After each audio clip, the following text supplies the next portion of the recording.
Welcome to The World Today. I'm Waqas Majeed Khan.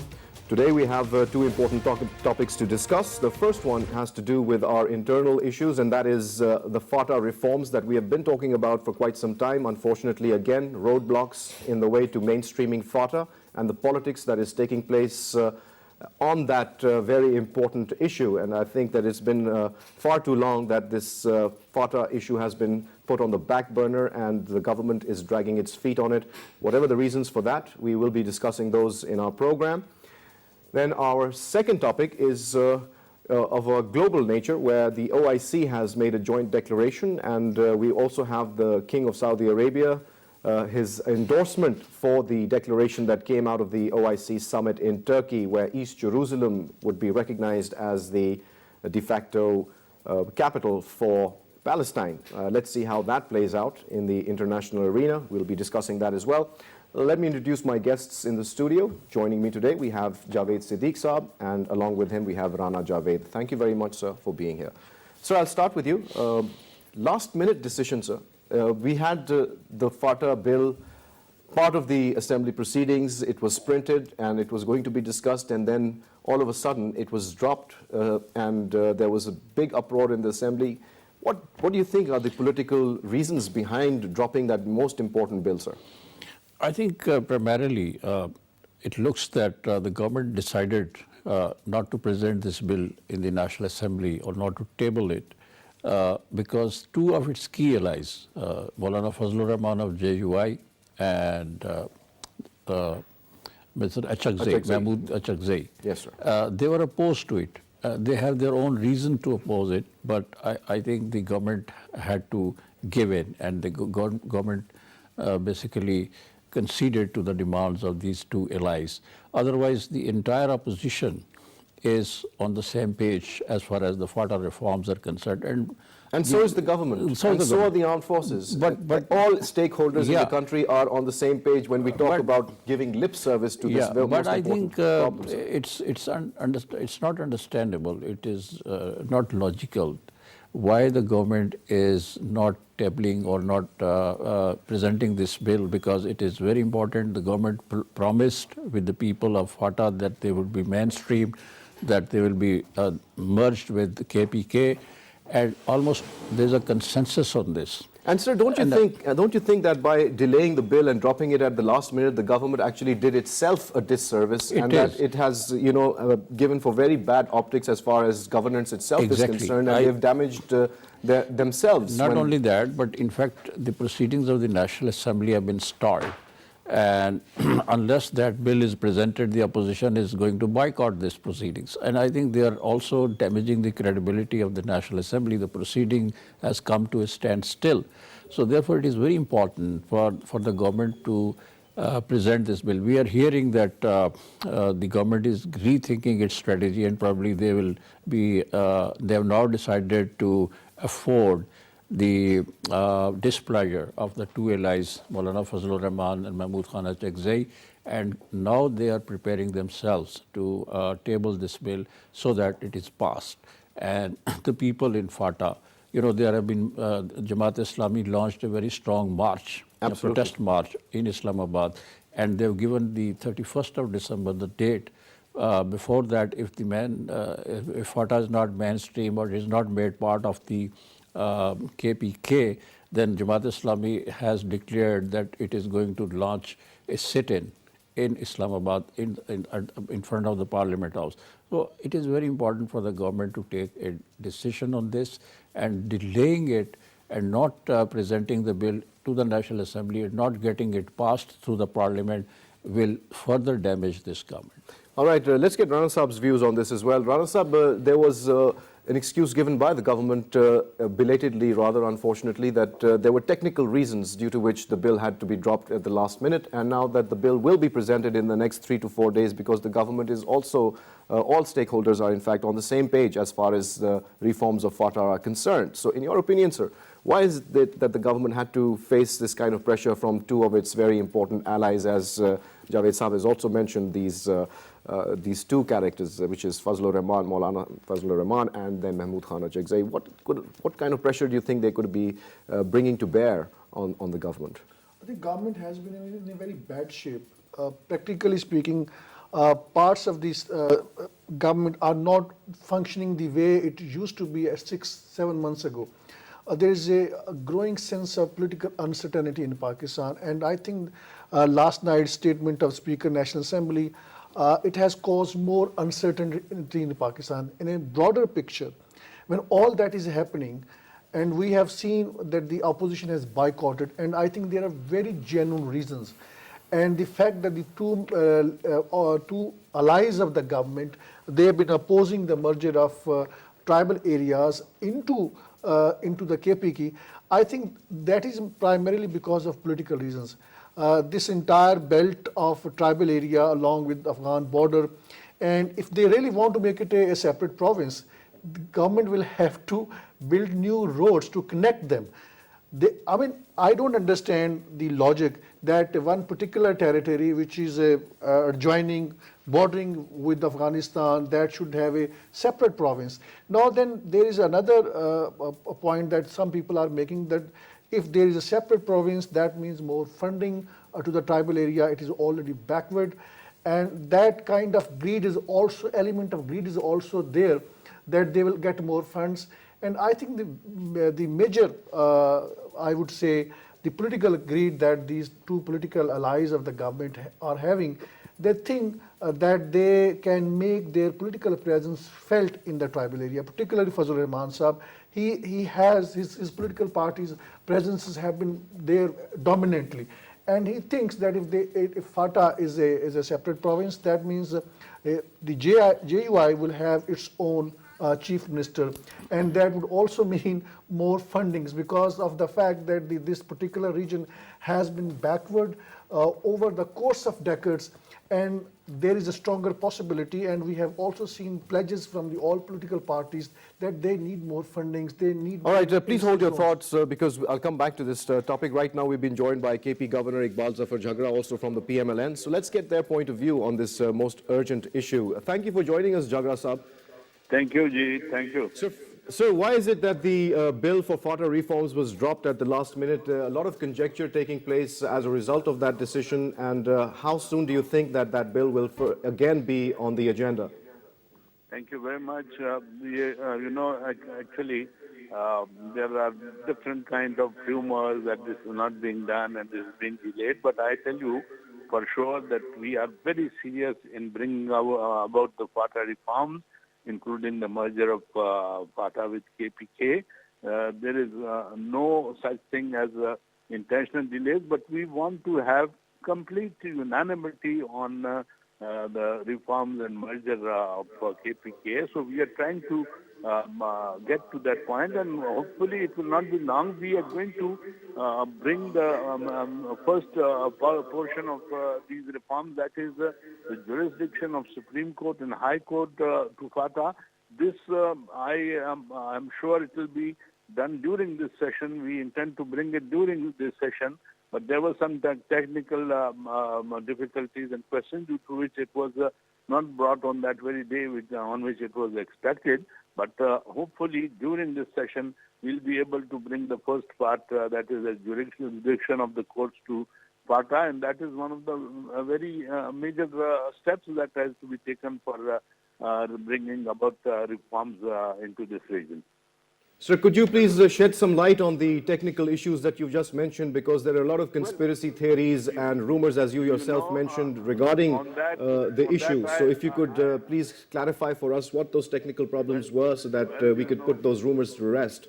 Well, let me tell you that since I am here, and this was brought about in Islamabad, and even yesterday I told one of the channels that for this, the best man to give you full information on this subject is the Minister for Saffron, that is Lieutenant General Kader, because he was bringing about this bill, and he just informed me that we are going to bring it in this session, but there were some technical problems, and at the same time, as I said, Mr. Nawaz Sharif had always wanted that there should be no opposition to this bill, and that is the reason why it was, formally it was slightly delayed. But now we are very clear about it. It was a meeting was held on this in the Apex Committee, in which the Prime Minister, the Chief of Army Staff, and all other relevant people, that is Javeed Saab and the full committee was there. And it was very clearly said that these reforms are going to take place, and we are going to do it according to the reports which we have always submitted in the form of a booklet. We're going to go about it, and on that we have taken even the KPK government on board. They had a demand that the Chief Minister should be part of the committee. He has also been included, and now hopefully there is no such thing which due to which it will be not done. It will be done, but we want to make sure that everything is done properly according to the law, and it should be through the Parliament as well, without any hitches as was expected in this session. So that is the reason why they wanted to bring it to the session when it is completely intact. Right, sir. Thank you very much, Iqbal Zafar Jhagra Saab, for clarifying that point to us. Coming back to the studio, so that was a pretty legit explanation given by the governor of KPK that since there, we've seen earlier also when legislation is being made, a few words here and there can spill out of control and cause all kinds of controversy. So maybe that is a valid justification for delaying the bill, that they want to make sure that it's done right the first time and not have issues coming later on. No, but I think this process has been there for quite some time. I mean, the bill was drafted, it went to the committee, and it was thoroughly scrutinized and examined properly. Maybe not thoroughly enough, sir. Maybe, but I think this is not a valid argument to my mind, because all the political parties, minus these two allies of the PMLN, JUI and Pakhtunkhwa Milli Awami Party, right, all other parties have been supporting it. And I think the government will be doing a great damage to its reputation if they delay it further, because there is a huge majority on one side and they want this to be mainstream, FATA. And the problems in FATA are also becoming more and more complex with the passage of time. And this is high time that FATA be made a part of KPK, and it should be brought under the administration of that province. And as Governor was pointing out, that we want to, in the first phase, we wanted to extend the jurisdiction of the Supreme Court and the High Court to FATA. And FATA for too long has been neglected. It has been the bastion of crime and other illegal activities, and it was it provided the most congenial atmosphere for all kinds of crimes to grow and to breed. So therefore, it is very important to bring FATA into mainstream and bring it under the law of the land.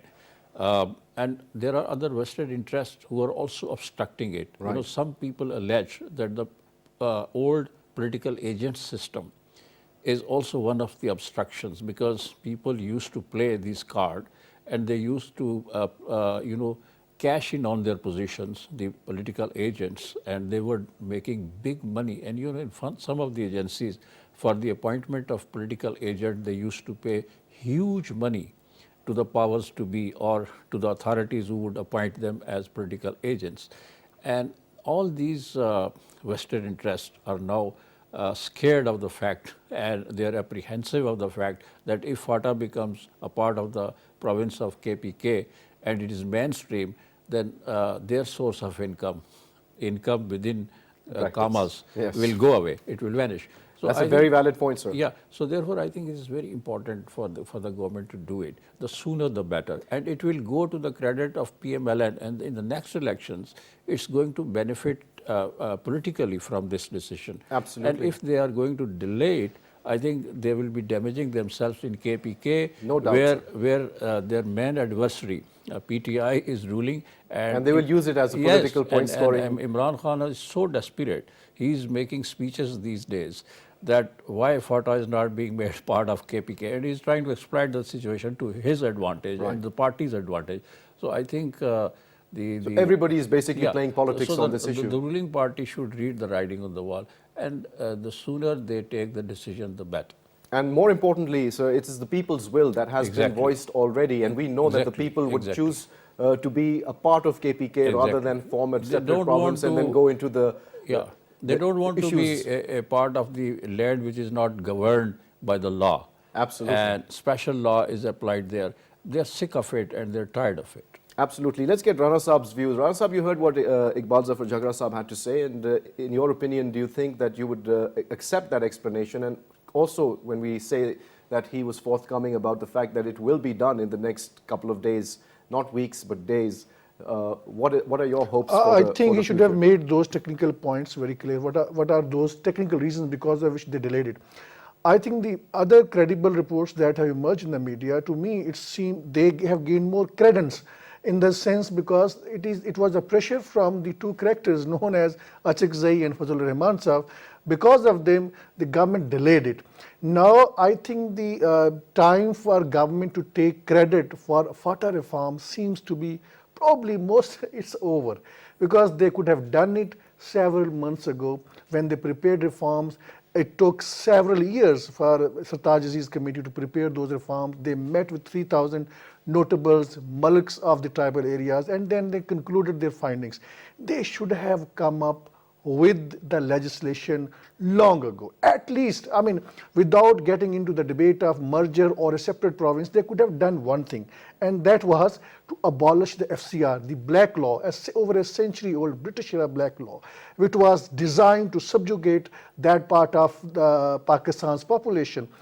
They did not do it. They could have extended But there are many black laws, not only in FATA, but also within the main body of Pakistan, where British-made laws are still being followed. So I don't agree with that particular argument of yours. But the one very intensity, important the aspect, point is there Rana is- Saab, one important aspect, since you mentioned FCR, we have the Rivaj Act. So if you could talk about the merits and demerits of the FCR versus the Rivaj Act, which Rivaj is supposed to replace the FCR. There are many problems with Rivaj Act as well. So would you like to shed some light on that? The point is, everything is not bad, what is happening in FATA, and the very significant part is about their justice system, their culture, and particularly I would say, because there has been, it has been a part of the campaign of the PTI at one point of time that they want to actually replicate the system of this instant justice of what is happening in the tribal area, and they want to replicate in the rest of Pakistan.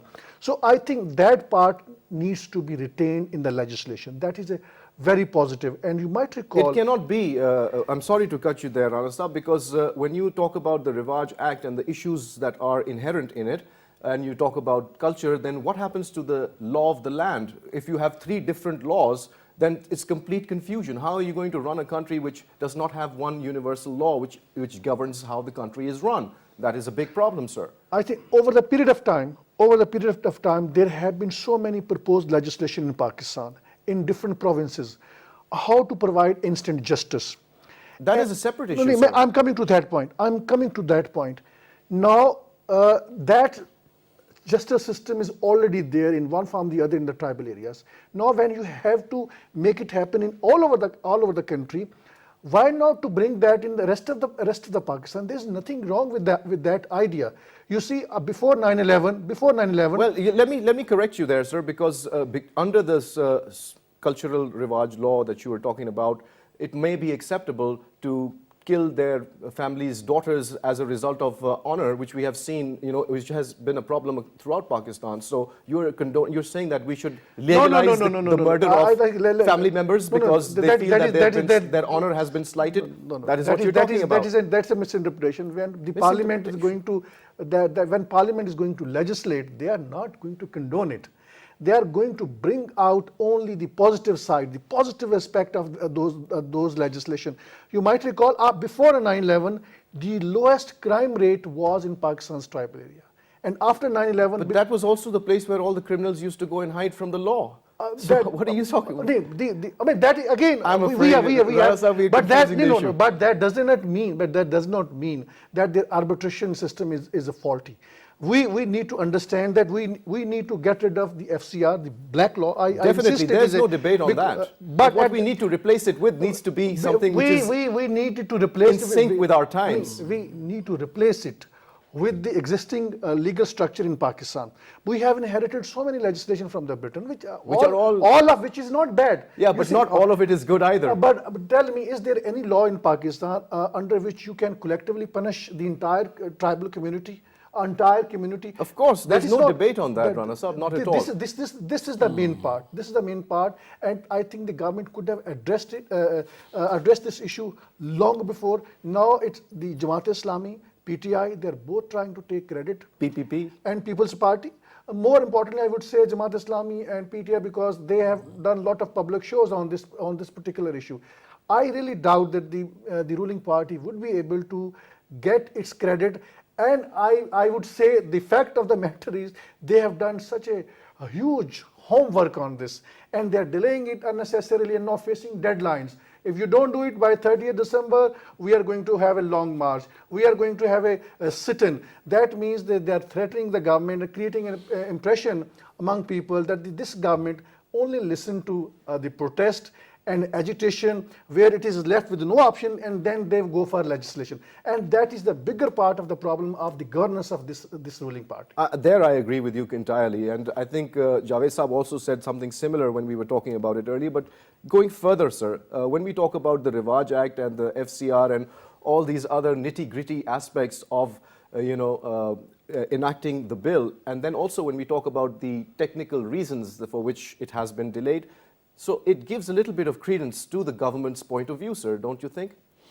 Yeah, but I think a lot of time has been spent on this. That is the main issue, sir. Yeah, and the legal experts, the tribal elders, the Maliks, and all those people who are familiar with the culture of FATA, with their traditions and the religious customs and everything, they were all together and they thought about it, and some of the bureaucrats, former bureaucrats, who actually governed FATA, who were political agents there, and governors and chief secretaries, etc. They were all together and they discussed at length the law that is existing there. FCR. But unfortunately, they could not come to an agreement.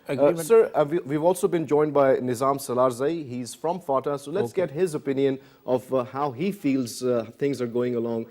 Thank you for joining us, Nizam. Could you please shed some light on how you feel about the bill not going through once again, and what do you think the technical reasons for it not going through could be? Thank you very much for having me on your show. The taking back the bill has been a huge blowback to the whole process, and the people of FATA, they're extremely disappointed over the government's decision of taking it back. If the government would take its allies into confidence, it should have done its homework first and brought the bill after that. But once it had brought the bill into the assembly, it was very unfortunate for it to have been taken back at the last hour. It's not just a blowback to the whole reforms process, but also a blowback to the parliamentary process in Pakistan and the democratic process in Pakistan. Well, do you think that this decision has also unfortunately ended up damaging the government's reputation and their chances in the future elections as well? Because it will be seen by the people in FATA as a sort of a betrayal, don't you think? Of course, of course. The government had made a very good reputation regarding FATA when it introduced the FATA reforms package. And it had very senior people from its cabinet who authored the whole report. And the report was lauded by everyone inside FATA and in KP, and whoever was involved in the whole reforms process. All the stakeholders appreciated it, despite the fact that it had no member from FATA in the committee. Still, the report was appreciated by everyone, and it's probably the only thing currently, the only government initiative which is equally supported by the opposition as well as the military establishment. So there was a broad consensus on the whole thing, but I don't know what has made the government retract from its position. And now with the latest interviews of the Speaker of National Assembly, I don't think the process of FATA's merger with KP will move on because it needs time, and according to the Speaker of National Assembly, he doesn't see any time for the government and for these assemblies. So now, one small component of it, the extension of judiciary to FATA, it has literally been turned into a wall, and even if this single component goes through from the parliament, it will be a miracle, because the rest of the process, we don't see it. We, the activists, the people involved in the advocacy of FATA reforms, we don't think that the whole process will be seen through by this government. Well, we're very sorry to hear your point of view on that, and we hope that the government has already said that the bill was stopped due to some technical reasons, and those technical reasons will be addressed and hopefully fixed, and the bill will be presented very soon. In fact, they said not in some weeks, but in a matter of days, you will see the bill going through in the National Assembly, and we hope and pray that the government does deliver on this. Thank you very much, Nizam, for taking out the time and talking to PTV World. So bringing the conversation back in the studio, you've seen the disappointment, sir, that people of FATA may be feeling at this point in time as a result of this debacle in the National Assembly. You know, for the people of FATA, specifically the youth of FATA, has been longing for a very long period of time to be a part of mainstream life of Pakistan. And they could see the benefit that will emerge out of it. Right, sir. You know, the educational institutions, the other benefits that the youth of FATA is going to get when they become the part of the mainstream politics of Pakistan or the mainstream system of Pakistan. So they are very frustrated. And the people of FATA, they have suffered a lot.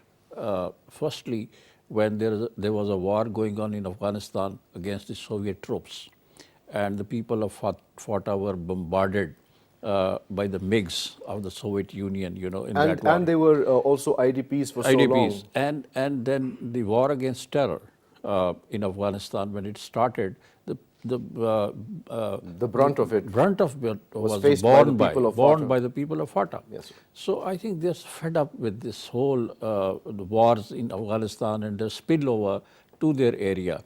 And they want a peaceful life, they want a lawful life, and they want peace and development in their area. And they want to live under the law of the land. And they want also protection and security. And that protection and security could only be provided when the system that is governing elsewhere, that is operating elsewhere in Pakistan, is also applicable to them. And all the economic benefits that are available to other parts, other people of Pakistan, other citizens of Pakistan, they should be allowed to benefit from them. And that's very important. This is the most important humanistic element. And therefore, the policy makers and the administrators, they should, you know, accelerate the process of mainstreaming FATA and merging it with Pakistan and FATA. With KPK, first of all, KPK. And I think that's going to benefit the people of FATA a lot. And this lawlessness that has been prevalent there for a very long period of time will go away once the legal jurisdiction of the courts and the administrative jurisdiction of Pakistan's administration is extended to FATA. And also, it's no magic wand, sir, because when the bill is passed, it will take a number of years for all the aspects of the bill to be implemented. And implementation has always been our certainly, forte, it is going to as we be say. a Herculean task for the government to basically first to build the infrastructure for running the administration in a smooth manner, the police structure, the civil administration, the judiciary, and the infrastructure that is required and associated with it. All this needs time and efforts and energy and money and funds. And the government has to arrange all these things. But hopefully, once the decision is taken, once the law is passed, I think everything will follow. And I hope the government should not delay it because it will earn the wrath of the people of FATA with the time Let's get Rana Saab's point of view on this as well. Sir, Rana Saab, everybody's been also talking about Ayaz Sadiq's statement, the Speaker of the National Assembly, very disappointing, himself very disappointed with the state of affairs. So what do you think he was alluding to when he said that what's happening now has never been witnessed before? I think we've been witnessing it for the past 70 years, don't you think? I think he should have kept his personal disappointment to himself. When he made his disappointment public, that means he's signaling to the members of the ruling party that they can migrate. This ruling party doesn't have any future. That is a perception he has created. And then it has strengthened the political uncertainty in Pakistan. Already there is this impression in Pakistan that the political instability is fast gripping the country. And I think there are a host of reasons. After the disqualification of Nawaz Sharif as Prime Minister, and then his trial in the accountability courts, and more importantly, his onslaught against judiciary and mutiny against the military, whereby he floated different conspiracy theories.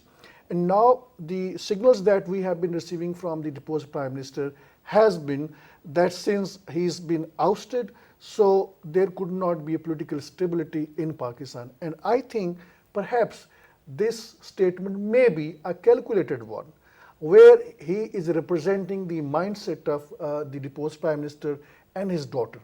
But at the same time, it has a huge political fallout, because the Speaker of the National Assembly, for all practical purposes, I would say that he's still a member of the ruling party, though ideally he should not be. That's a very strange statement, sir. A very personal attack, I must say, that being a journalist you shouldn't be making, but please continue. You are the king of the conspiracy theories in this case, so please continue. So he actually, I think, after his statement, more and more members of the ruling party, they could migrate. They probably would be waiting to get more and more funds from the government, and then they decide their future. And also, I think you might recall of what Rana Sanaullah, the provincial law minister, said yesterday. There was a chaos in Multan after lawyers stormed the building, and then his reaction was, well, we may get into an agreement with them. What message you are trying to communicate? It's the same message that we gave at Faizabad, isn't it? At Faizabad. If you have committed a blunder at one point of time because of your policies, does that give you a sort of a precedent? You need to follow that. I think government is in a deliberate manner they're trying to create an impression and perhaps playing victim, that in the next election we are going to make a claim, look, we were not allowed to govern, so we are the victim, so give us a vote. I don't think this is going to happen. Reason being is because of two factors. The charges of corruption that have its impact among people, though not as huge as this entire previous crisis of this Khatam-e-Nubuwwat, the finality of the Prophet Muhammad, peace be upon him, because it is being played with the religious sentiments of the people. Sheikh Rashid has been saying that the next general elections are going to be between those who love with the Prophet and those who committed a blasphemy. So he's creating jargons.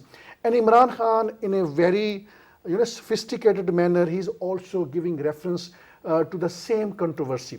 And then 5 members of the parliament, provincial and the National Assembly, they have already resigned. Their resignation is in the process, which means the religious card is very much at play. And that is going to go against the ruling party. And you might recall 12th Rabiul Awwal, the day when it is perceived to be the birth of the Prophet Muhammad sallallahu alaihi wasallam. On that day, many members of the ruling party, they try to showcase that they are good Muslims, and they gave statements, they issue statements, and then they were joining rallies and giving an impression that they are very much part of the Brelvi's school of thought.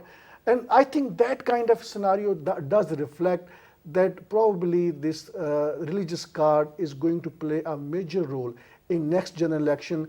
And if the government tries to play that they are victim of what judiciary has done with them. You know, I think that's not going to work. I think we've gone a little off the topic, but still, you know, It's a part of it. very valid what you're saying. Unfortunately, that religion is being used for political reasons is an unfortunate testimony of our times, and especially in the context of our own country. I think that should be the first thing that the powers that be should deal with, and remove the use of religion for politics and their own personal gains. I think that is Misuse. very important. Misuse, absolutely.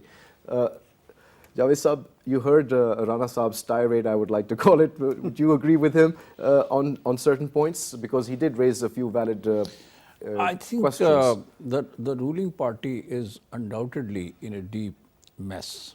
They are in a crisis.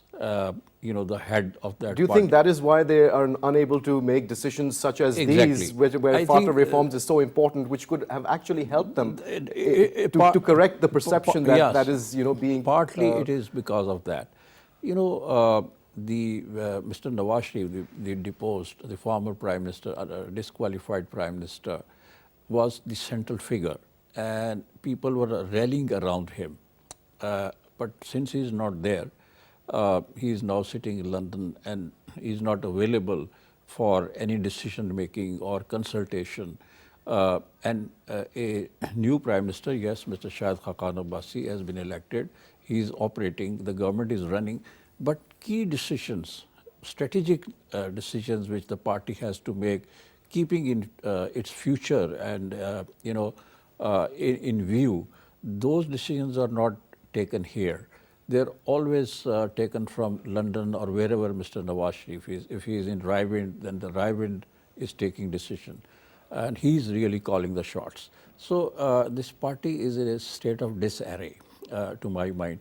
I think that is one reason that one feels that the government is suffering from paralysis when it comes to decision making. So I think the government has to put its act together, and they'll have to see to it that unless they you know, put their own house in order. Which is the slogan that we've heard Khaja Asif talk Khaja about Asif, yeah, many a times when it exactly. comes to the country, but it's more important right now when we talk With about the party, PMLN with the ruling itself. party. And the speaker, his utterances or his assertions regarding the political situation in Pakistan also will have strong bearing on the ruling party, because he thinks that this government is in tatters. It is, you know, unraveling. So therefore, this is it amounts to giving a very negative message to the members of the ruling party that this party has no future. And maybe, as he has rightly said, that some of the members, they might switch their loyalties from PMLN to other parties. Already we have seen 4 or 5 people Let's use the word resigning. support rather than loyalty, sir. Okay. Since it's support- a misnomer. Right. Okay, let's say that. Let's say that. But I think the sooner the decisions are taken, The better. I think the pressure is also mounting on the ruling party that they should think of holding the elections earlier than the tenure demands. So if 3 or 4 months earlier the election. But then there's the delimitation issue also, which is That's- hounding that's the government, there. so they can't That's do... all- that's there. There's so But- many of these but problems. if So, there- of if course, there is- governance has been the worst hit in the Yeah. entire crisis of the country, So sir. where there is a will, there is a way. If all the political players have the will to do it, they can do it and they can fix the problems in a very short span of time. So, but the ruling party has to play the role of a leader, and they should lead the whole campaign. I don't know whether they will be able to do it or not. That is sound advice, sir. I hope that they take your advice and are able to put it into practice, but that's another program altogether. Let's move on to our next topic, and that is equally important, sir, and that's when we talk about the wider world and especially the Middle East. We have the decision by the King of Saudi Arabia, who has endorsed the joint declaration that came out of Turkey. Rana Sahab, in your opinion, we also have a fact that there was only a senior minister that attended the OIC summit in Turkey regarding this Palestinian issue. Why do you think the reason for that was? From Saudi Arabia? From Saudi Arabia. I think there have been a lot of reports in the international media that this Saudi Arabia, their princes, crown prince, he's already been in league with Israel. They're trying to counter Iran. That is a huge claim. That Again, is- that's why I'm citing yeah, international yes, media yes, because please do there that. have been frequent reports specifically citing his meetings or meetings of his representative with Israel, and according to those reports, they want to counter Iran. Now, Syria, Iraq, Yemen, they are in a big crisis. Millions of people, I would say, they stand displaced, particularly in Syria.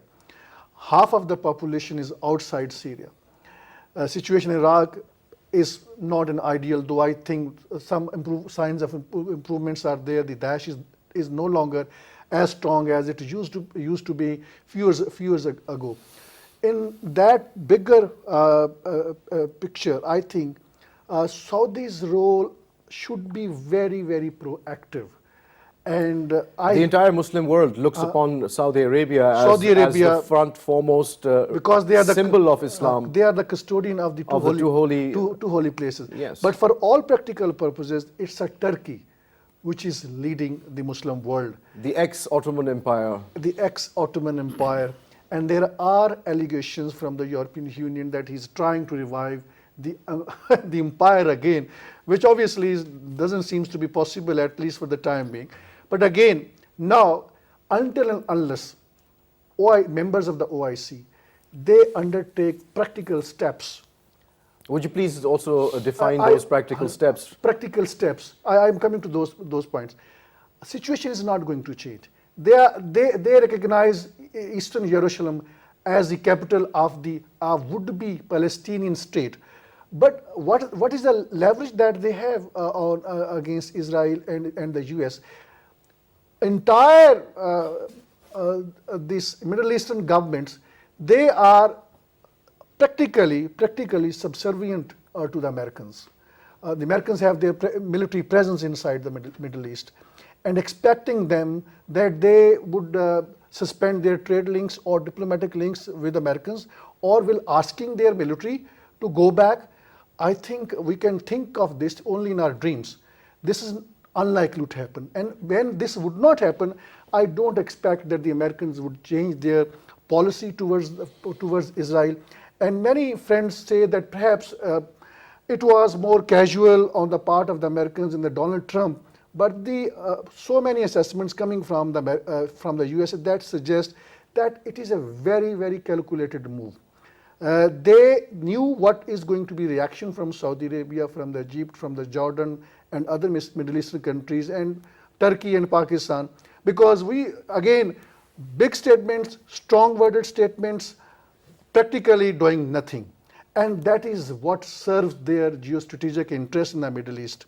And unfortunately, I don't see a big change to happen, even after this OIC. Javed sir, one of the things that the King of Saudi Arabia has said was that the kingdom has called for a political solution to resolve regional crises, and we are hoping to see some political solutions being offered by the kingdom, but we haven't seen many of those coming forward in the recent months if you look at what's happening in Yemen and elsewhere.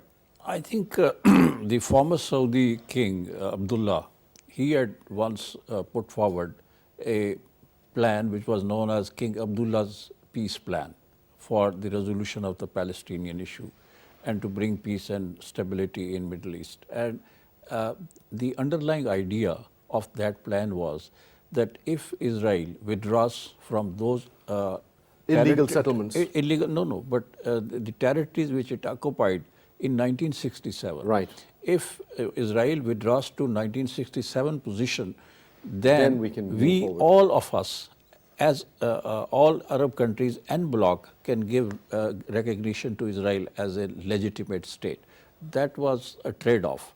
But again, the Israelis, as intransigent they are, they rejected it, and that didn't work. But the king, the current king, he was not present at this OIC summit, and the conspiracy theories that are now taking rounds. So one last question, I'm sorry to interrupt you, Yeah. but we're almost out of time, but I wanted to put this one across, and one of the things that came out of the OIC summit in Turkey was that they declared President Donald Trump's decision as null and void legally, and they also said it's just there to, undermine the political peace process that is underway for the past 70 I years. think they have said it in the context of the resolutions that exist, the UN resolution, two important resolutions that exist on Palestinian issue. And they do not, this decision of President Trump does not conform to those those resolutions of the United So Nations. therefore they are illegal. So and they are null and illegal. void. Also, the United States sponsored a peace process in the past, which came to the conclusion that the only solution of Palestinian issue is two-state solution. But again, sir, that is also another debate, because the Palestinians themselves have said if you have a state which does not have apartheid as is being practiced by the Israelis against the Palestinians, then they would be very happy with one state and let it be a democratically run state. That would be the real solution. But sir, we're out of two-state time. is the only solution, practical solution, Let's see, to the sir. world. Let's see how it plays out in the Middle East. But thank you very much, sir, for taking out the time. Rana Saab, Javed Saab, for being here and sharing your views with PTV World. Well, you heard the conversation, and in conclusion, as we always like to say, is that we hope and we pray that we have a better future for our generations. But the way things are going, that seems like a really high hope. So stay tuned to PTV World.